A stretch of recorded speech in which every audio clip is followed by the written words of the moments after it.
Halo dulur Jatim, kembali kami menjumpai Anda di Repot. Gak paham hukum, yo repot. Sebuah podcast yang diinisiasi oleh Biro Hukum Sekretariat Daerah Provinsi Jawa Timur dan juga JDIH Provinsi Jawa Timur.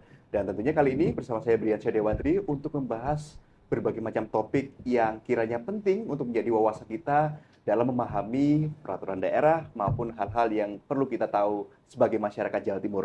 Dan pada kesempatan kali ini kita akan membahas sebuah proses penting yang menjadi fondasi arah pembangunan daerah, yaitu Program Pembentukan Peraturan Daerah Provinsi Jawa Timur tahun 2026 atau disebut Propemperda 2026.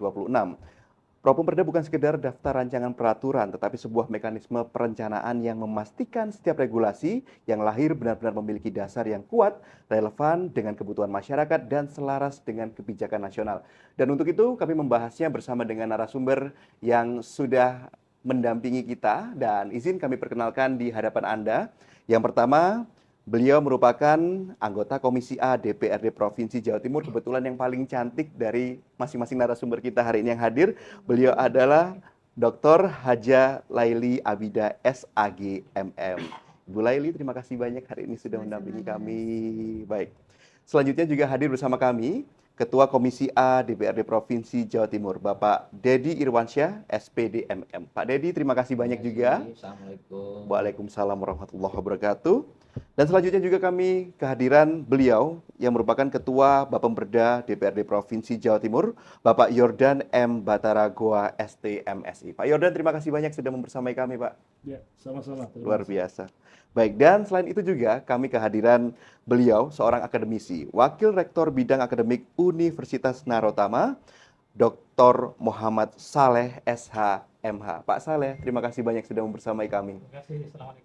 Waalaikumsalam warahmatullahi wabarakatuh. Baik, dan untuk membahas yang paling penting ini ya, ini merupakan sebuah program yang setiap tahun akan dilakukan dan tentunya yang kedapatan untuk juga nantinya berperan penting adalah dari Bapemperda dari DPRD Provinsi Jawa Timur. Saya ke Pak Yordan terlebih dahulu mungkin ya. Pak Yordan, Bapemperda dikenal sebagai dapur utama. Wah, dapur ini ya. Jadi masaknya, godoknya di sini nih. Nah, penyusunan perda itu seperti apa sih Pak penjelasannya, bagaimana alur kerja Bapemperda dari awal hingga akhir? Monggo Pak Yordan. Ya, jadi secara singkat, dan sebelum tahun pembahasan perda itu berjalan, kita menyusun terlebih dahulu yang namanya Propemperda, Program Pembentukan Peraturan Daerah. Oke. Nah, dari mana asal rencana perda tersebut masuk? Ya, itu bisa dari eksekutif, ya dari gubernur mengajukan usul, Oke. atau dari komisi-komisi, ya atau dari pengusul lainnya yang ada di DPRD boleh mengusulkan. Lalu kemudian kita bahas bersama. Setiap usulan perda itu harus memiliki konsepsi tentang apa, dia membahas tentang apa, terus apa yang tujuannya, lalu kemudian disepakati bersama, kemudian diputuskan oleh DPRD. Nah, kemudian memasuki tahun persidangan tersebut, nah itu mulai dibahas. Ada persidangan pertama, kedua, ketiga dibahas dan selesai. Nah, singkatnya seperti itu. Baik, itu sederhananya ya Pak Yes. Yordan ya. Nah, dalam menentukan suatu raperda layak masuk Propemperda, indikator apa saja Pak yang menjadi pertimbangan utama biasanya? Ada tiga indikator. Yang pertama, apakah itu menjadi kewenangan pemerintahan provinsi? Ya, kalau itu kewenangan, kemudian bisa dipilah lagi apakah itu menyangkut urusan wajib pelayanan dasar, Oke. atau itu wajib non pelayanan dasar, atau itu urusan pilihan. Ya, itu dilihat dari apakah itu menjadi kewenangan provinsi. Kalau bukan jadi kewenangan provinsi, nanti bisa ditolak oleh pusat. Ya, jadi itu penting untuk memastikan bahwa itu masuk dalam kewenangan provinsi. Yang kedua, apakah kemudian penyusunan perda itu diamanatkan oleh peraturan perundang-undangan yang ada di atasnya. Ya, kalau memang itu diamanatkan, maka bisa dipilah lagi apakah ada batas waktunya, artinya dalam sekian bulan pada tahun berapa ini harus sudah ada peraturan daerahnya. Oke. Atau diamanatkan namun tidak ada batasan waktu. Ya, tentu kita harus lebih prioritas yang ada batasan waktu. Kalau yang tadi yang kewenangan, tentu kita harus lebih prioritas yang pelayanan wajib dasar, pelayanan dasar wajib. Nah, kemudian yang ketiga, apakah ini menjadi program prioritas? Nah, program prioritas itu bisa dilihat apakah ini prioritas nasional, prioritas daerah. Kalau ini dua-duanya jadi prioritas, tentu itu menjadi perda yang lebih harus kita utamakan. Jadi secara singkat, itu indikatornya. Oke, baik Pak Yordan. Terima kasih banyak untuk jawabannya. Kita lanjut ke Pak Dedi Irwansyah nih. Pak Dedi Irwansyah, Komisi A yang membidangi pemerintahan pasti akan membahas isu-isu strategis yang saat ini menjadi prioritas dari Komisi A dalam pembentukan perda di Jawa Timur. Nah, isu seperti apa aja Pak Dedi yang kali ini mungkin sedang hangat untuk bisa dibahas dan juga menyenggol dengan kepentingan rakyat secara umum? Hari ini Komisi A kebetulan agak lokus 3 sebenarnya, cuman akhirnya memunculkan dua produk lah. Satu tentang Trantibun Linmas, Perda nomor 1 tahun 2019, kemudian Perda nomor 2 tahun 2016 terkait dengan perubahan klima terkait dengan susunan perangkat daerah. Nah, sebenarnya ada satu lagi tentang digitalisasi pelayanan publik, karena salah satu fungsi pokok pemerintah itu kan melakukan proses pelayanan publik. Ya. 3 isu itu menjadi diskusi selama 1 tahun ini di Komisi A, walaupun akhirnya menghasilkan dua produk yang hari-hari ini sedang dibahas agak intens di Komisi A DPRD Provinsi Jawa Timur. Kenapa? Karena itu sangat berkaitan langsung dengan pelayanan kepada masyarakat, kemudian yang satunya terkait langsung dengan perlindungan kepada masyarakat. Oke, Pak Dedi, kalau melihat peranan Perda sebagai instrumen untuk menerjemahkan prioritas pembangunan, baik itu dari Presiden dan juga mungkin dari Gubernur, serta khususnya untuk masyarakat Jawa Timur, bagaimana Pak Dedi melihat peranan itu? Apakah memang benar menjadi salah satu yang strategis untuk kedepannya membangun sebuah masyarakat? Gitu? Kami bukan hanya strategis bahasa kami, sudah menjadi hal yang wajib ya, kami.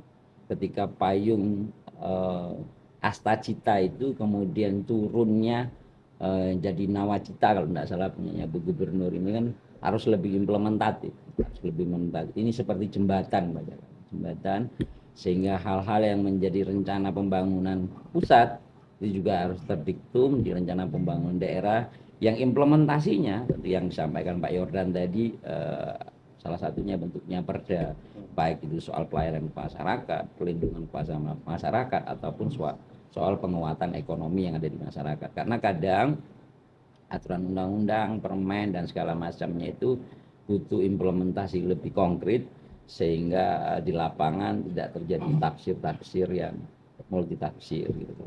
Sehingga bahasa kami pengejatawaannya sangat penting, karena harus lebih implementatif, karena kadang payung hukum nasional luput hal-hal yang berbau kultur budaya lokal, kadang begitu, atau kemudian perilaku lokal, hal-hal seperti itu kan, misalnya mohon maaf Mas, kaitan dengan sonhorek gitu. Nah, sonhorek misalnya, Insya Allah kalau di Sumatera Barat sana tidak ada yang namanya sonhorek gitu loh. Nah ini kan yang bahasa saya, kearifan-kearifan lokal ini memang harus diimplementasikan lebih konkret.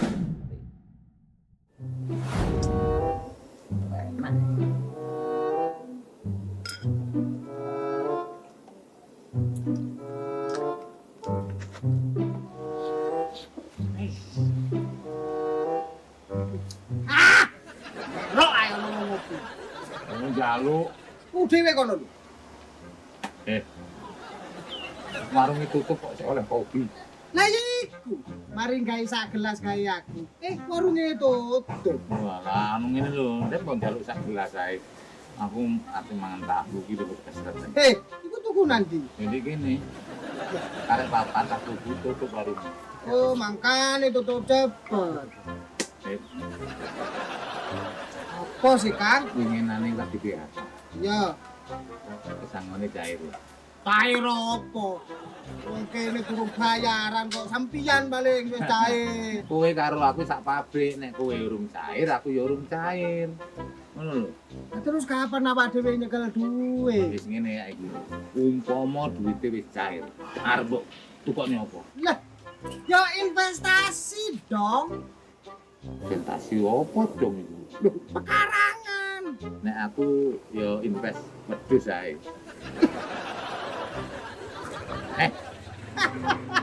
Nek sampeyan iku investasi wedhus, sampeyan jelas ambu wedhus, membendino gombol wedhus. Warga yo gak seneng krono ambune. Ya kumpul tapi kan gak ngeloni.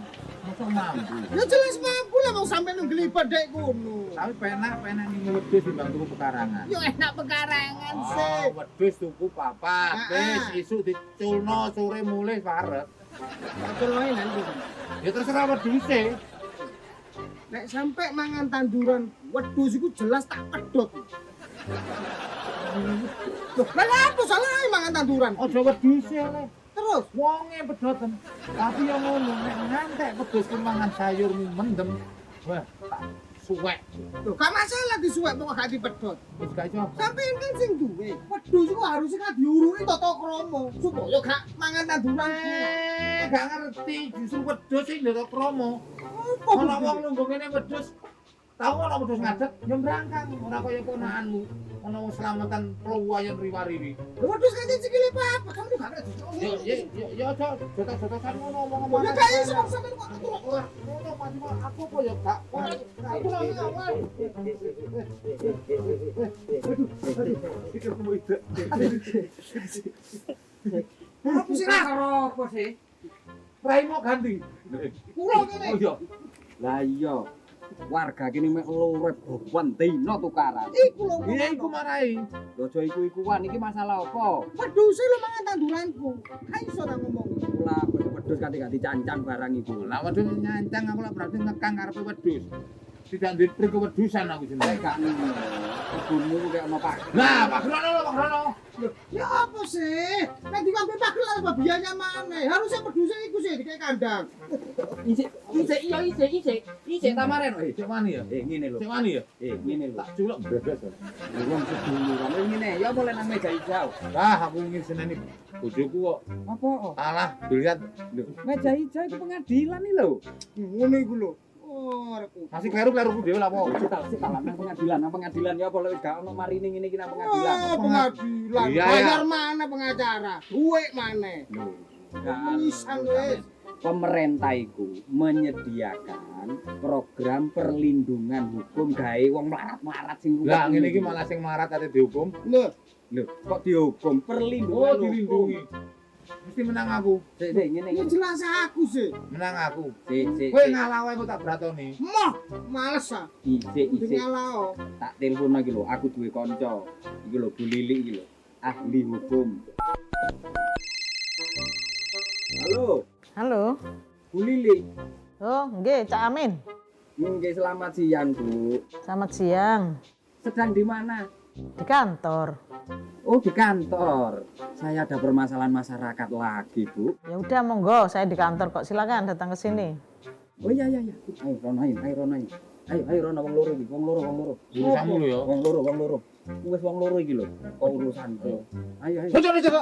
Gelem ta enggak? Ya kelem lah. Aku Isik mau sama. wae isik. Ayo, aku nanti. Kene lho.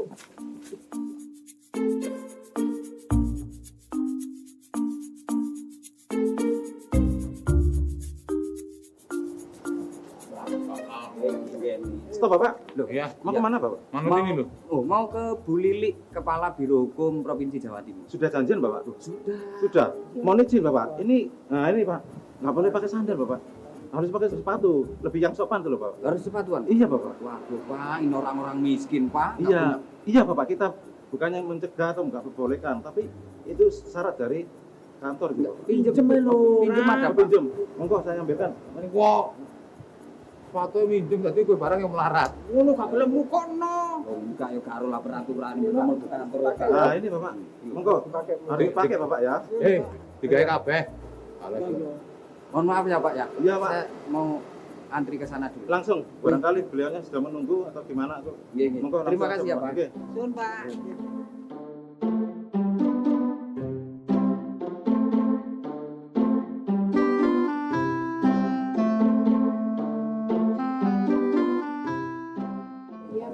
Bu Lilinya ada? Ada. Oh.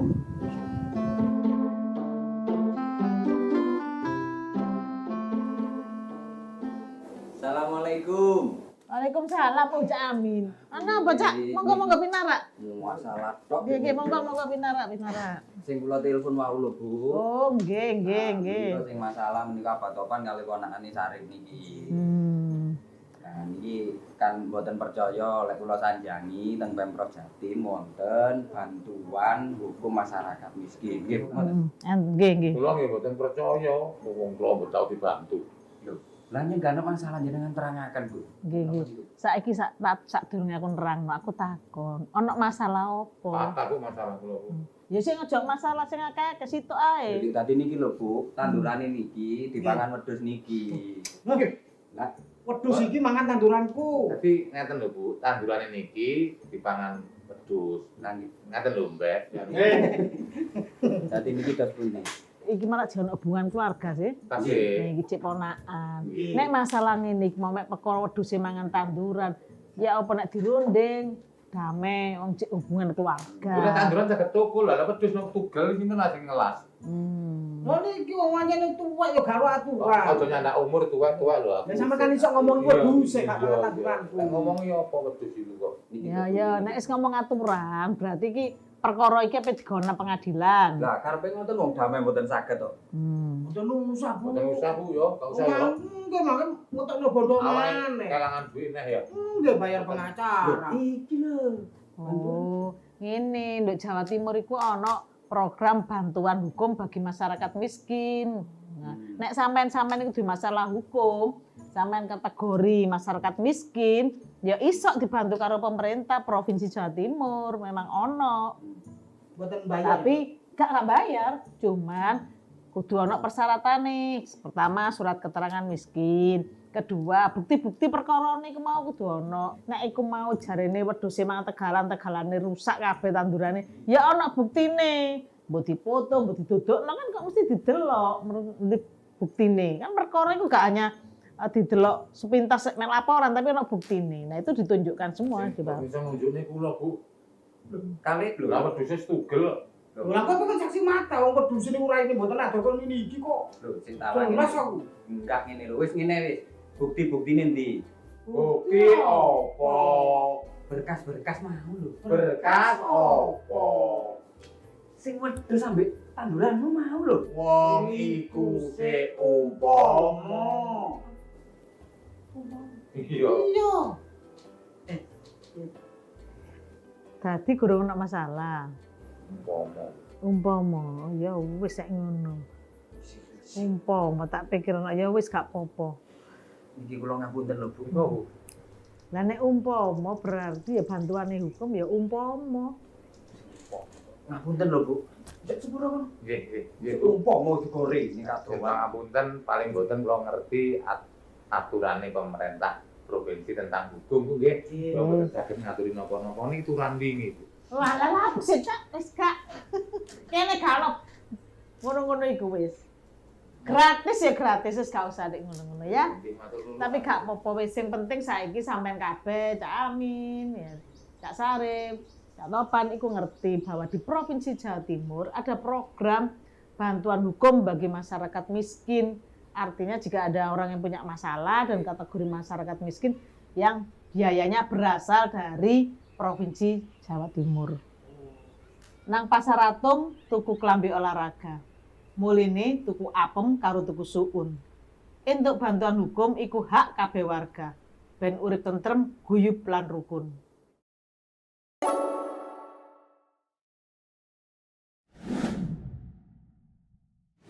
Pak Dedi, kita lanjut ke Bu Laili. Bu Laili sebagai anggota Komisi A, apa saja tantangan yang sering muncul ketika pembahasan raperda bersama dengan mungkin rekan-rekan dan juga perangkat daerah yang pengusul gitu? Tantangannya biasanya dalam proses itu dengan dengan eksekutif ya, dengan OPD. Ya. Jadi ada ketidaksinkronisasi seperti itu, sehingga butuh waktu untuk berproses untuk kemudian dijadikan undang-undang kan begitu, dijadikan perda. Biasanya apa Bu yang satu hal yang biasanya kurang match dan perlu harus ada upaya untuk menyinkronkan satu sama lain? Terkait penganggaran ya. Anggaran, Iya, penganggaran, kemudian terkait pengawasan. Jadi harusnya memang ada SOP yang jelas untuk DPRD Provinsi Jawa Timur, karena kita ini kan menyentuh langsung ke akar rumput gitu. Jadi kadang kalau tidak ada SOP yang jelas, itu cara penyampaiannya itu tidak seragam. Jadi harus seragam, kemudian dengan bahasa yang dimengerti oleh masyarakat, itu lebih mudah. Standar yang baik, lalu juga humanisasi kepada masyarakat dengan penjelasan itu nanti akan lebih mempermudah begitu ya Bu ya. Iya. Baik, Bu Laili, mungkin dari beberapa pembahasan Raperda yang mungkin pernah dibahas ya, yang kira-kira panjang begitu, itu yang contohnya seperti apa Ibu? Yang ya ada perbedaan-perbedaan di dinamika di dalam sana. Masalah penganggaran ya, sepertinya. Gitu ya, masalah penganggaran. Ya, jadi ketidak match-nya antara legislatif dengan OPD seperti itu.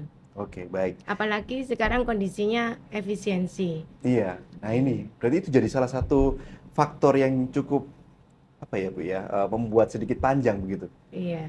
Oke, baik Bu Laili. Kita lanjut ke Pak Saleh nih. Pak Saleh, kalau dari perspektif akademisi, bagaimana Pak Saleh menilai pentingnya perencanaan Pro-Pemperda dalam menjaga kualitas regulasi di tingkat provinsi? Baik, setiap perda dibentuk itu kan dalam rangka untuk membuat norma yang akan diberlakukan kepada masyarakat, dan masyarakat pasti akan terikat dan dipaksa untuk melaksanakan setiap norma yang ada di dalam perda Provinsi Jawa Timur, sehingga apa yang akan menjadi substansi daripada sebuah rancangan perda itu harus sesuai dengan kehendak masyarakat. Karena dalam negara demokrasi dan negara hukum, sebuah perda itu harus dibentuk dengan melibatkan partisipasi masyarakat. Bahkan Mahkamah Konstitusi dalam putusan nomor 91 yang membatalkan Undang-Undang Cipta Kerja. Kenapa Undang-Undang Cipta Kerja dibatalkan? Karena pelibatan masyarakat secara bermakna kurang. Bukan tidak ada, itu kurang ada pelibatan, kurang ada meaningful participation katanya Mahkamah Konstitusi. Sehingga di dalam proses penyusunan Pro-Perda itu memang masyarakat harus dilibatkan, karena kalau kita tahu di dalam mekanisme ataupun tahapan peraturan perundang-undangan kan ada 5 tahapan, mulai dari perencanaan, penyusunan, pembahasan, kemudian penetapan dan pengundangan. Nah, masyarakat wajib memiliki hak untuk terlibat di dalamnya, karena bagaimanapun juga sebuah perda itu tidak hanya berlaku kepada pemerintah daerah, para aparatur sipil negara misalnya, tapi masyarakat akan terikat dan dipaksa untuk melaksanakan itu, sehingga masyarakat memang harus dilibatkan untuk memberikan idenya, memberikan aspirasinya, sehingga apa yang tertuang di dalam materi muatan Raperda itu sesuai dengan kehendak. Itu adalah prinsip demokrasi atau prinsip demokrasi konstitusional. Ada pembentukan hukum, tetapi ada pelibatan masyarakat di dalam proses pembentukannya. Oke, Pak Saleh, meaningful participation yang sesuai dan dirasa cukup untuk bisa dalam pembahasan itu harus ada apa saja mungkin part-part atau base-base-nya? Ya memang kalau kita baca dalam putusan MK nomor 91, itu kan ada 3 kriteria untuk sebuah produk hukum dikatakan sudah memenuhi meaningful participation. Yang pertama adalah pendapat masyarakat harus didengar. Melalui apa? Melalui forum SGD, melalui forum public hearing, ataupun melalui mekanisme pengaduan kepada DPRD, kepada Pemprov. Banyak sekali forum-forum yang bisa melibatkan masyarakat. Yang kedua adalah pendapat masyarakat harus dipertimbangkan. Jangan sampai hanya didengar, tapi tidak dipertimbangkan. Kalau Ibu Laili kemudian pendapatnya hanya didengarkan, kan sakitnya di sini. Tidak dipertimbangkan. Nah, yang ketiga itu harus ada alasan kenapa aspirasi masyarakat, pendapat masyarakat tidak diterima, tidak dikabulkan untuk menjadi materi muatan di dalam sebuah produk rancangan daerah, misalnya peraturan daerah. Sehingga ketika masyarakat menyampaikan aspirasinya, dia memiliki kepastian dan memiliki kejelasan, oh ternyata pendapat saya tidak masuk menjadi materi muatan Raperda, karena bertentangan dengan undang-undang, karena bukan kewenangan pemerintah Provinsi Jawa Timur, karena tidak selaras dengan asta cita, karena tidak selaras dengan nama bakti satya miliknya Gubernur Jawa Timur misalnya. Nah, jadi alasan-alasan itu kemudian masyarakat punya hak untuk mengetahui. Nah, saluran-saluran itu kan harus diberikan misalnya melalui pemanfaatan digital. Nah, misalnya ada JDIH ataupun melalui mekanisme yang lain, sehingga masyarakat yang begitu banyak di Jawa Timur ini siapapun bisa memberikan masukan, tidak hanya secara langsung tapi juga melalui saluran-saluran berbasis elektronik yang disediakan oleh Pemprov Jatim maupun DPRD Jawa Timur. Oke, baik Pak Saleh. Terima kasih banyak untuk jawabannya, ini keren. Berarti masyarakat harus juga berperan aktif ya Pak ya, untuk mengetahui sebenarnya arah negara itu kemana, arah kebijakan itu seperti apa dan lain sebagainya. Oke. Dika, mana tak Dika? Halo, monitor. Belmu, Nana, belmu, ihu. Oke, Pak, oke. Ihu. Ya. Yo, ihu. Ihu deh, dawa, ihu. Aduh. Yo, Pak, yo, Pak.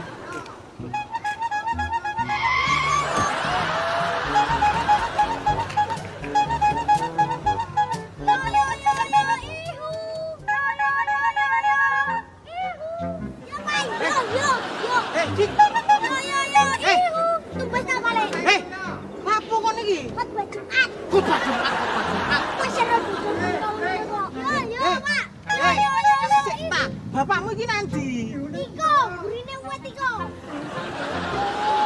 Yo, Pak.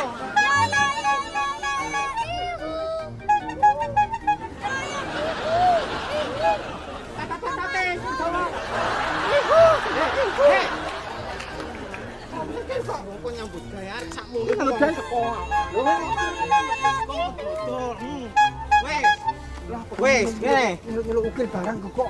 Arek jini ojo kongkon dodol. Sama kongkon sapa? Arek sakmene iki sekolah, Dak. Sekolah. Belajari berbisnis. Iya, belajar tapi arek sakmene iki sekolah. Kongkonan sekolah sih. Ihu. Belajar kono kok. Ngene lho. Lu tak kaplok kono bapak kok. Kon sekolah. Saya arek sakmene iki sekolahno sing nyambut gawe sampean. Anak iki bantu. Belajar, Kil. Iya, belajar tapi belajar nang sekolah ya belajar. Iya, dan apa iki belajar berbisnis. Sekolah koyo guru. Ngene lho, Cak. Dadi arek sakmene iku sekolahno cek duwe tata krama, duwe adab, pinter. Ngono pelajarane ono akeh. Lah iki mang pelajaranku mek ihu dawa. Dawa pelajaran iki. Dik, sampean sekolah tak gak sih? Pengen sekolah. Aku ya pengen aku, kan sekolah. Ya kuwi sekolah. Pengen sekolah. Pengen. Berarti padha wong telu kembar. Gak kembar, gak. Sing penting iki sekolahno. Ngawur ae. Sekolahno arek iki. Iya, jane apa iki, Blak? Tak pantun klokono tak tonton, pantau. Tak wuruhi carane bersih. Iya, tapi arek sakmene iki kudu sekolah sih. Ngewangi gak dikongkon koyo ngene, Rek. Sekolah mari sekolah lulus. Monggo. Nggih. Tapi semale nggih. Hei. Sekolah sih arek sakmene. Sekolah. Apa-apa. Iya, bojoku bisa sekolahno. Sing sekolah iki arek cilik, dudu wong tuwek. Sing wajib sekolah arek cilik. Aku malah lurus. Kayak arisan sampean niku kok sekolah malah. Kowe iki ae malah gelem tak gak, Dik? Bojomu tak sekolahne wis. Gak masalah bojo. Iki ae tak sekolahne sampean gak kuat kan sekolahno arek. Permisi ono apa iki rame-rame? Bu, ana tamu, Bu. Iki permisi ndok kene kok ana tamu ae. Kene lho iki ana tamu. Kok nyela bojomu kok? Bojo sapa? Bu, ngapunten niki, Bu nggih. Ibu saking pundi, Bu? Saya dari Biro Hukum Provinsi Jawa Timur. Tepak, Bu. Tepak apa sih? Aku teh ndok hukum wis ngeten. Wis, tolong PT. Ora, ngeten, Bu. Ngeten. Niki Cak Silo niki yugane Cak Silo. Lah, kok sakmene niki dikongkon nyambut gawe gak di sekolahno, Bu. Sampeyan PA niki. Lah iya. Niki kakek Ngene lho, Cak, ngene, Cak. Didik anak untuk kon belajar sinau nyambut gawe iku apik ae gak Nggih, apa-apa. apik ae. Tapi tak kandhani sik lah nek arek sik sakmene iki sik wayahe sekolah, sik iku wajib belajar. Pemerintah iku ono program wajib belajar dan iki sesuai mbek aturane. Sekolah belajar iki. Nggih, ono undang. Ya, belajar iku ono loro, belajar sing fisik, belajar nyambut gawe, ambek belajar nduk sekolahan, piye carane berbahasa sing baik. Iku ono undang-undange, Cak. Ono undang-undang dasar, ono undang-undang perlindungan anak. Nah, iki ono kabeh nang kono iku pemerintah wong tua iku gak hanya hak tok ngongkon-ngongkon anake tapi ono kewajiban nyekolahno ngono lho.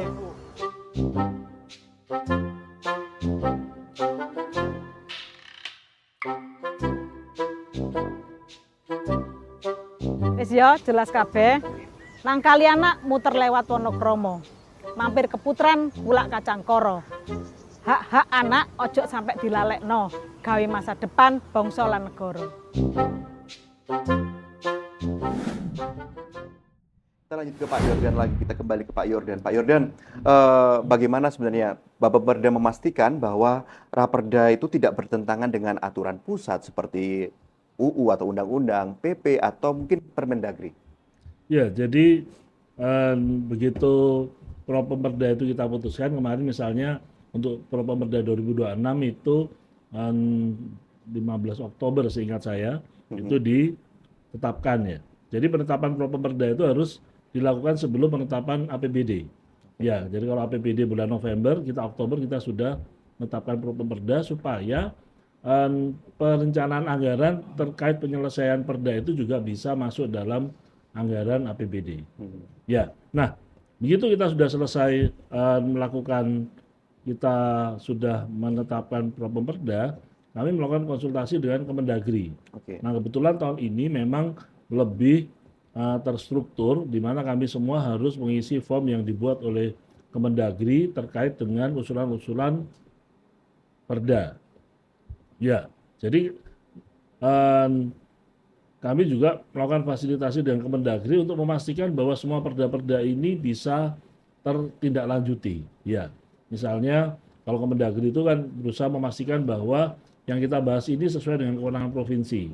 Ya, kalau memang belum sesuai, maka seperti yang terjadi pada periode kemarin, ya kita rubah. Ya, bagi kita yang penting substansinya bisa masuk, ya, masyarakat bisa tertolong, bisa menjadi lebih baik dengan adanya perda ini. Tentang kemudian ini mau dimasukkan, aturan ini mau dimasukkan dalam perda apa, itu kan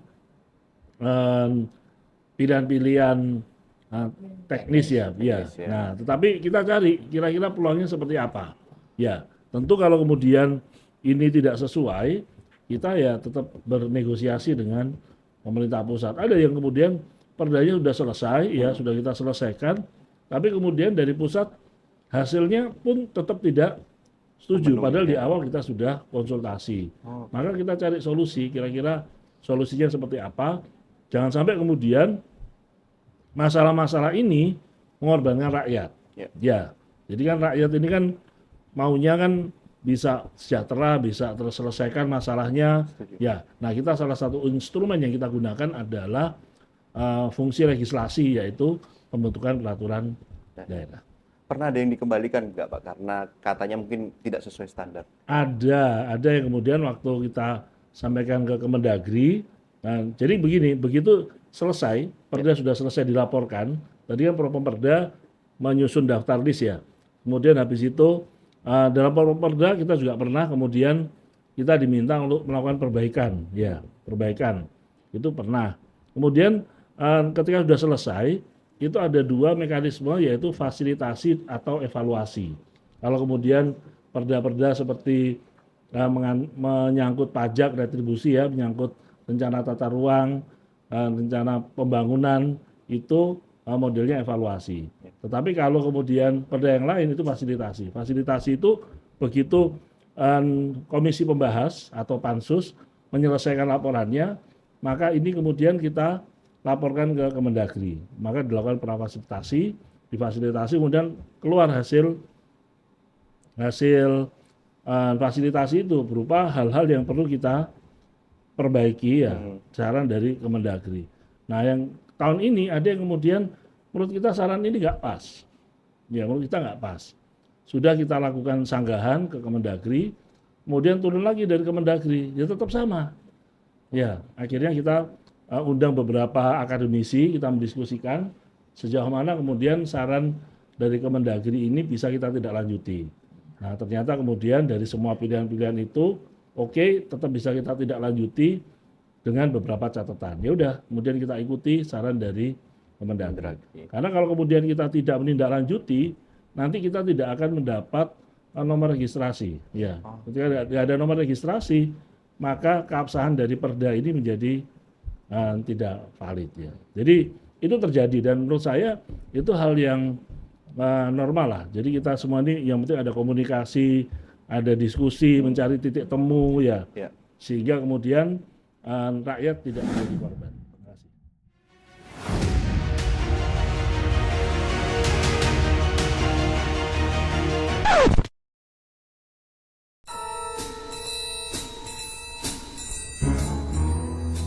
Barang.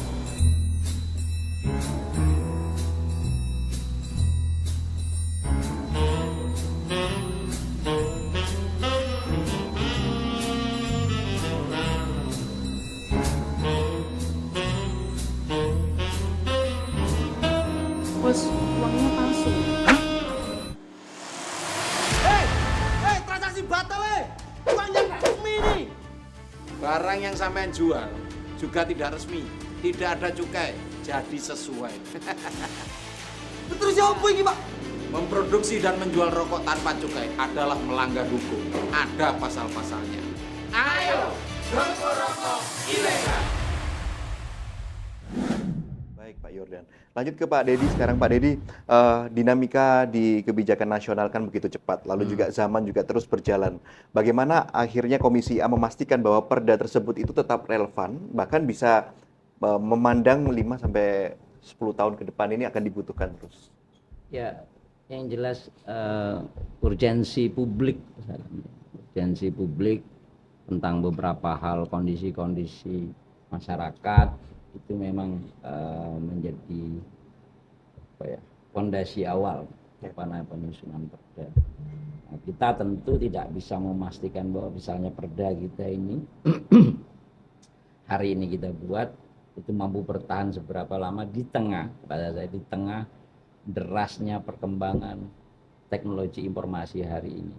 Tapi memang kami berupaya betul apa yang kemudian menjadi produk, apa yang kemudian menjadi misi perlindungan masyarakat ini bisa long lah bahasanya, bertahan lama sehingga kebijakannya itu tidak parsial saja.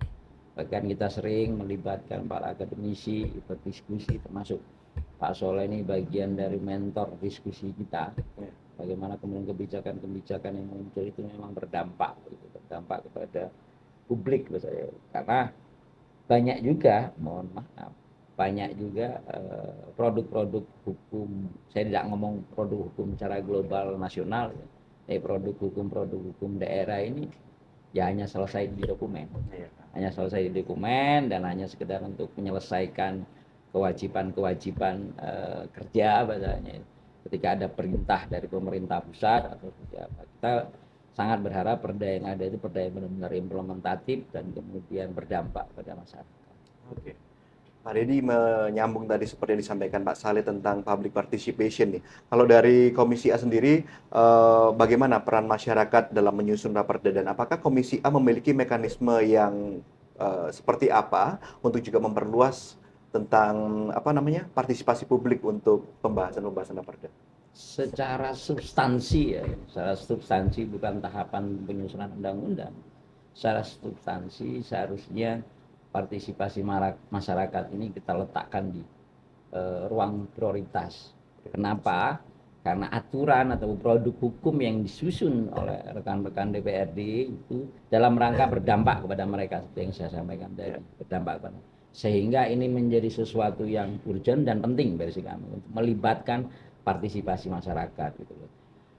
DPRD Jatim punya beberapa kanal yang tadi yang disebut oleh Pak Soleh, saluran-salurannya itu. Kami punya mekanisme public hearing, kami juga punya fasilitas yang namanya reses, jemput bola, menjemput bola ke masyarakat untuk mendapatkan input, masukan. Kalau bahasa saya wong Darjo itu mas kulaan pekoro, bahasa saya itu kulaan pekoro gitu. Sehingga kemudian setiap kebijakan yang diambil oleh pemerintah Provinsi Jawa Timur dalam hal yang misalnya lebih domain ke inisiatif DPR itu memang mendapatkan input dari masyarakat.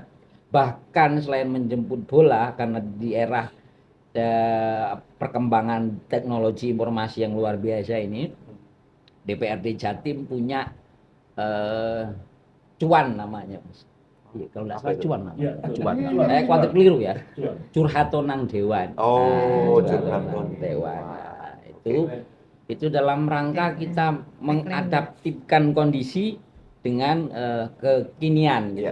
Dan itu juga salah satu cara inisiatif kita agar setiap produk yang mau dihasilkan oleh DPRD Provinsi Jawa Timur dalam konteks perda inisiatif itu juga melibatkan masyarakat. Tapi tidak hanya dalam konteks inisiatif DPR, seharusnya yang juga ada di inisiatif eksekutif juga kami lakukan yang sama. Kanalnya sudah banyak kalau menurut kami hari ini. Baik kanal offline maupun kanal online ya bahasa kami. Kalau kanal offline kita ini hampir setiap bulan turun ke masyarakat, berdiskusi, berdialog. Di triwulanan kita ada mekanisme reses, betul. Bahkan kita ada public hearing. Bahkan secara jujur, kapan hari saya sampaikan ke Pak Yordan, kelihatannya ini ya kita ini harus melibatkan para akademisi dalam ruang non formal, agar kita ini bisa melibatkan banyak pihak. Karena setiap kebijakan itu harus pentahelik, Mas, menurut saya harus pentahelik. Kalau hanya melihatnya dari Menara Gading kan akhirnya tidak implementatif. Produk hukum yang dikeluarkan itu ya yang seperti disampaikan oleh Pak Soleh tadi bisa-bisa kemudian digugat, batal karena kebijakan-kebijakan tertentu. Nah ini kan yang kemudian menjadi musproh kan gitu. Pelibatan masyarakat dalam konteks saya secara pribadi wajib, karena ya ini tadi kami ini DPRD dan juga saya yakin juga eksekutif kadang melihatnya parsial, tentu dengan bentang wilayah, dengan kultur dan segala macam ini butuh input banyak. Nah tetapi saya juga mengkritik ini saya juga mengkritik masyarakat bahwa kadang masyarakat juga acuh gitu loh, antipati, dengan isu yang berkembang. Karena kadang mereka acuh itu bukan karena apa? Karena mereka belum terdampak, belum kena imbasnya gitu loh. Setelah kena imbasnya baru mereka bersuara. Kita harap ini menjadi refleksi kita bersama bahwa apa yang kebijakan yang dikeluarkan oleh pemerintah daerah itu pasti berkaitan dengan masyarakat banyak, sehingga kami sangat berharap partisipasi publik untuk memanfaatkan ruang yang ada. Sekali lagi bagi kami DPRD Jatim, dan saya yakin juga pemerintah Provinsi Jawa Timur tidak anti akan masukan, tidak anti akan kritik, karena bagi kami itu adalah vitamin agar menjadi booster bagi kami berpikir untuk memperbaiki kondisi yang ada. Bagus, mentalitasnya luar biasa ya. Oke, terima kasih Pak Dedi. Bu Laili, seperti yang disampaikan juga ini memperkuat statement bahwa Komisi A ini benar-benar memang juga mengutamakan kebutuhan dan juga kepentingan masyarakat secara umum. Bu Laili, adakah mungkin cara memastikan bahwa aspirasi masyarakat itu benar-benar nantinya masuk dan benar-benar nantinya akan dipertimbangkan menjadi substansi yang penting dalam sebuah raperda? Sebetulnya secara substansi semua DPRD Provinsi Jawa Timur itu inginnya cepat dan kemudian terimplementasi ya Pak. Cuma terkendala memang dengan banyak miskomunikasi ataupun perbedaan dari pandangan begitu. Kami sangat berharap raperda inisiatif terutama yang dari DPRD Provinsi Jawa Timur yang muncul dari akar rumput ya Pak, itu bisa lebih diutamakan.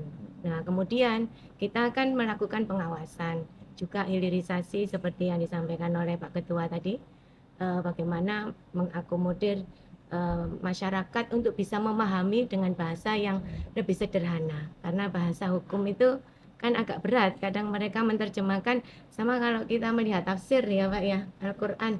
Itu kalau kita tidak menerjemahkan dengan sangat detail, itu kita kan salah paham jadinya. Betul. Maka kita lah DPRD Provinsi Jawa Timur ini yang bagaimana caranya menyampaikan dengan bahasa sederhana, kemudian mereka mampu menerima dan mampu melakukan.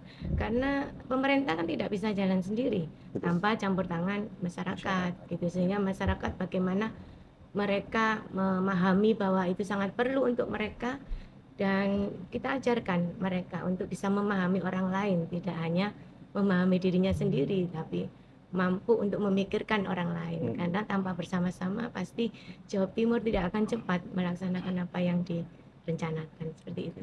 Ibu Laili, sejauh ini waktu dalam proses reses, adakah cerita-cerita menarik yang mungkin didengarkan oleh Ibu dan mungkin pada saat ini masih dalam sebuah tahapan-tahapan untuk nantinya masuk ke dalam sebuah proses legislasi?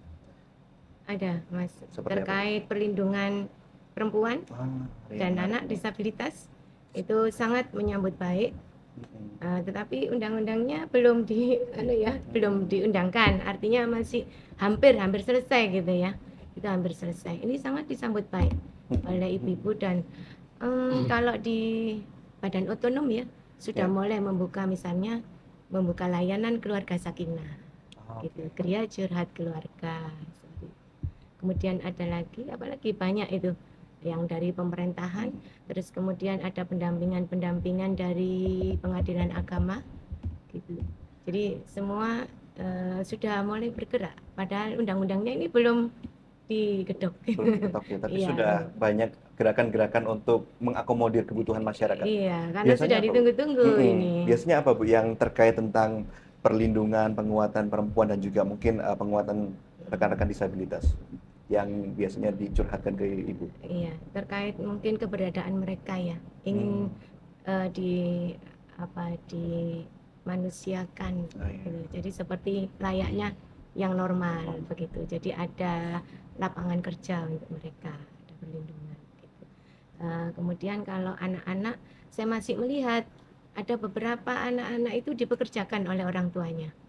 Nah ini kan nanti dengan ya eksploitasi anak. Jadi ini dengan adanya payung hukum terkait perlindungan anak, saya rasa kita bisa memfasilitasi lah untuk mereka agar hidup layak seperti anak-anak yang lain, seperti itu. Kemudian kekerasan dalam rumah tangga masih terjadi dan hanya diam, tidak mau bicara, bisa malu, bisa takut.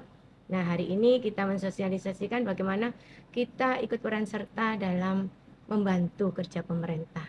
Jadi kita peduli, kita menanyai, kita mengedukasi, kita memfasilitasi, tapi tidak untuk di ranah hukum ya. Tapi kita menggiring begitu, sehingga ada perlindungan untuk mereka. Saya mewakili perempuan ya. Iya, itu luar biasa nih. Harus ada suara perempuan yang memberikan penguatan ini.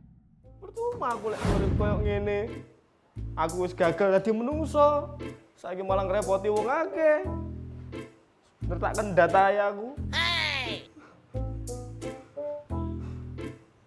Pak, Bu, sepurane. Sido tagak. Kate bunuh diri kok maga. Wanita gak sih asline bunuh diriku. Sampean sapa? Ayo nang diombe racune iku.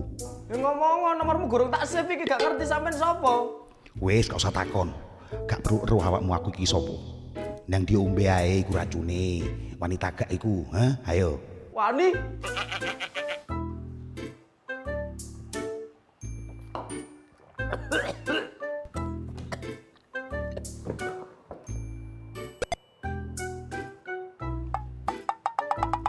Kok gak mati aku? Ya ampun, obat loro untung. Gak mati malah kuat untukku. Kaiso, aku kudu golek cara liya. Percuma aku urip nang donya iki. Sik. Kalimatmu iku lho. ket mau podo ae. Kowe gimana rek? Yo wis salah sih wong atase wong arep kendate dikoreksi terus. Yo wis tak ralat. Kayak apa aku urip dunya iki nek gawe ngrepoti wong liya tok. Utangku akeh. Jon, lapo kono iki Jon? Pecel sih enak Jon. Jon, Gak iso tak kendat ae. Jon, ojo Jon. Tolong ngomong ngono keluargaku. Jon, ojo Jon. Dadah. Jon. Le. Jon. Gak iso mati Jon. Gak mati, Bu. Ya apa sih? Lah apa mau isolasi ngono Jon? Ya apa ngagone referensi kok. Ama kate lapo sih? Salah, bukan lawang sih. Mati aja angel nih. Tapi kan ada cara mati sing cepet ayo. Gampang, bukan lawang sih. Ya wis.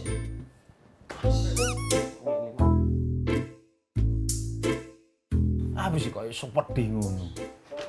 Aku gak kuat aku ngadepi teror tagihan pinjol. Dulurku dikabari kabeh. Isin aku delok mertuaku isin aku. Sedih curhat nang aku, Jon.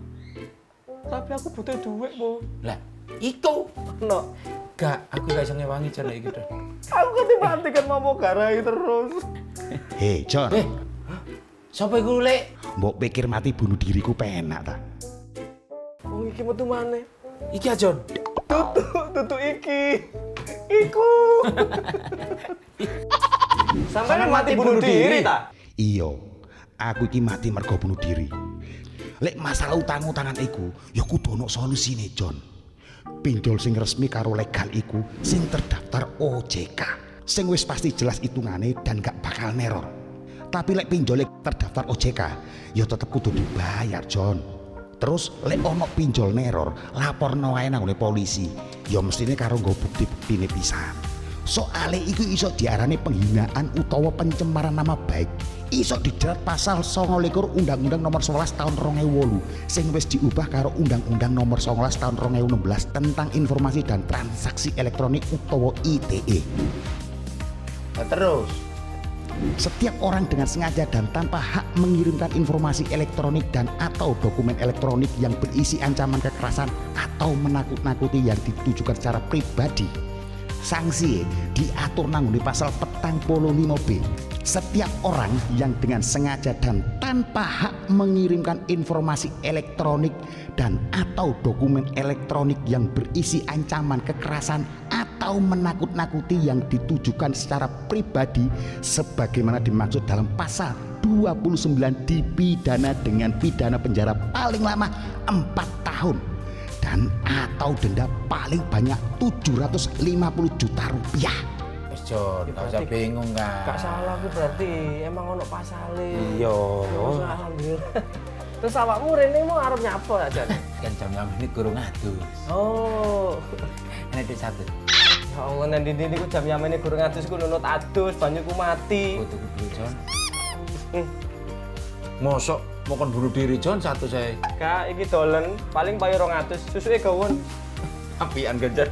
Jon, Jon. Ambe iki ngono-ngono. Api iki. Jon.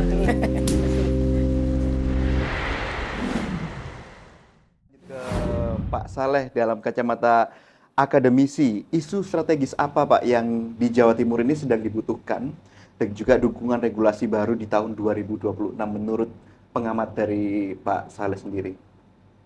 Ya, banyak isu sebenarnya yang menjadi program prioritas yang harus kita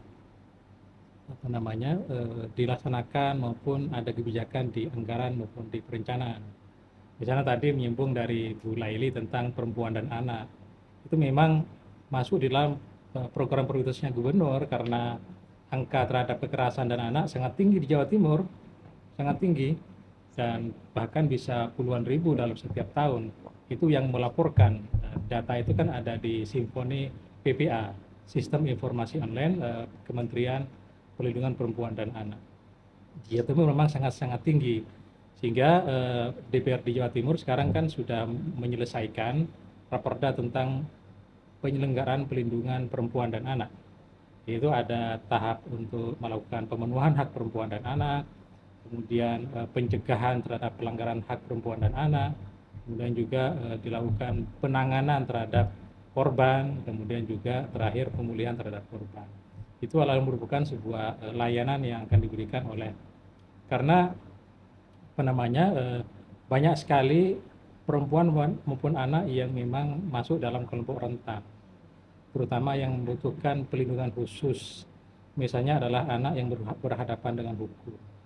Bisa saja anak itu menjadi pelaku, tidak hanya sebagai korban, pelaku tindak pidana kalau sekarang bahasanya.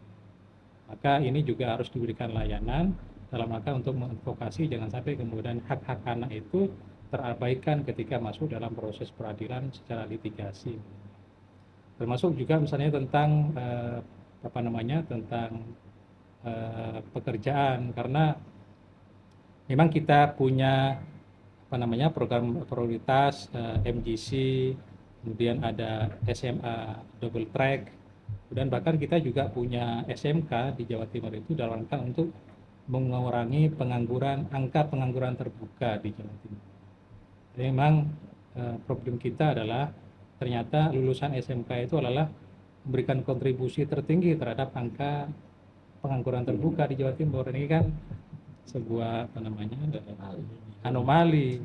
Kita membentuk pingin perbandingan antara 30-70%, 30 SMA, 70% SMK, yang ternyata dalam prakteknya adalah SMK memberikan kontribusi terbesar. Nah ini kan ada sesuatu yang perlu kita, karena kalau kita lihat sekarang kan banyak perusahaan-perusahaan yang lagi gulung tikar, banyak PHK, termasuk Jawa Timur ini adalah angka PHK-nya juga terbesar dari Jawa Tengah, Jawa Barat, kemudian Jawa Timur, tinggi PHK kita. Maka bagaimana kemudian angka pengangguran terbuka itu menjadi prioritas di pemerintah Jawa Timur bersama dengan DPRD.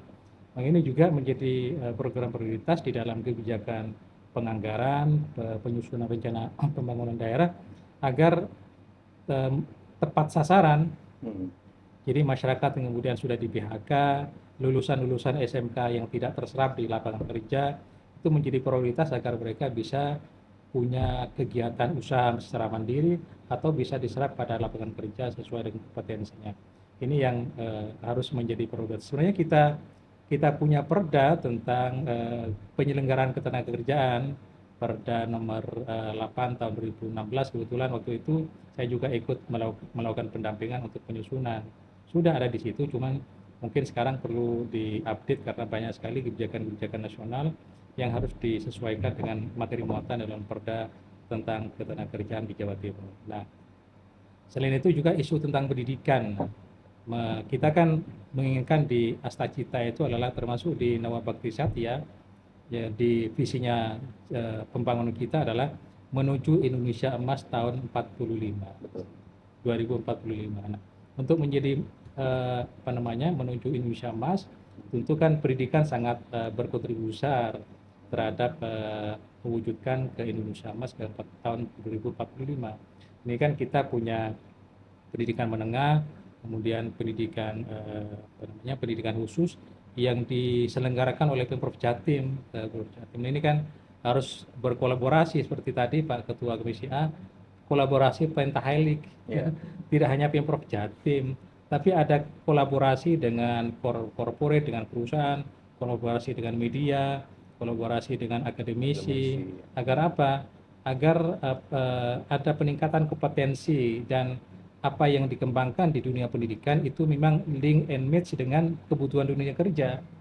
Jangan sampai ada terpisah antara pengembangan kompetensi di dunia pendidikan dengan kebutuhan perusahaan, dengan kebutuhan dunia kerja. Ini yang memang harus kita garap ke depan, menjadi fokus di dalam kebijakan-kebijakan. Jadi kebijakan kita sebenarnya tidak hanya dalam bentuk perda yang kita buat setiap di dalam perda, termasuk juga dalam pembahasan APBD, pembahasan RPJMD, pembahasan RKPD, itu kan harus menjadi satu kesatuan.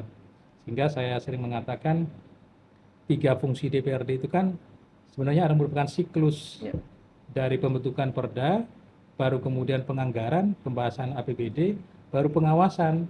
Setelah hasil pengawasan dievaluasi, oh ternyata kebijakannya kurang, masuk lagi pembentukan perda, penganggaran, pengawasan, terus siklus.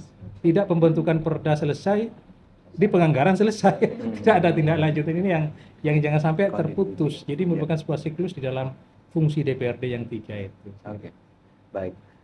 Terakhir ke Pak Yordan. Pak Yordan, untuk update terkini terkait Propemperda seperti apa Pak? Dan ke depan mungkin langkah yang ingin disampaikan juga kepada masyarakat seperti apa?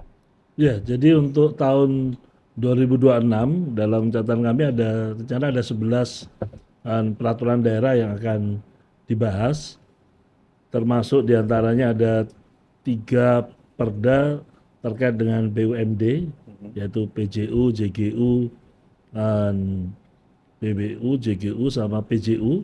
Kemudian ada perda terkait dengan obat tradisional, obat tradisional. Kemudian perda terkait perlindungan disabilitas, ya. Kemudian perda terkait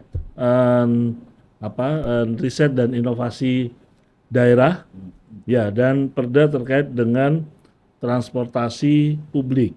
Nah, kami sangat berharap dari masyarakat bisa memberikan masukan. Ya, karena sudah ada nih list daftar yang mau kita bahas tahun depan. Nah, kira-kira masukan dari masyarakat seperti apa, aspirasinya seperti apa, monggo bisa disampaikan ke DPRD sehingga bisa terwujud tadi apa yang disebut dengan meaningful participation. Jadi partisipasi yang bermakna dari masyarakat sehingga masyarakat ini kita dengar, kemudian kita pertimbangkan dan kemudian kita tindak lanjuti apa yang menjadi aspirasinya. Baik, terima kasih Pak Yordan dan juga terima kasih seluruh narasumber.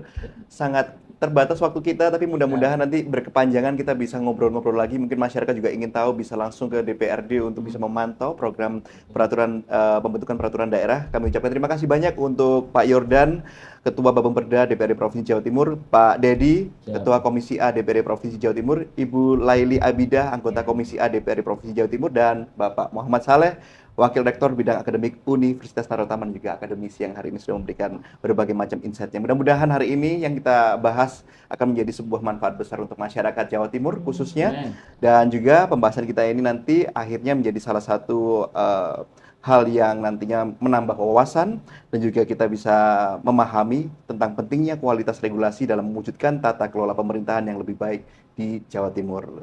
Dulur, kita akhiri terlebih dahulu podcast Rehpot kali ini. Saksikan di episode berikutnya. Salam sehat selalu dan wassalamualaikum warahmatullahi wabarakatuh.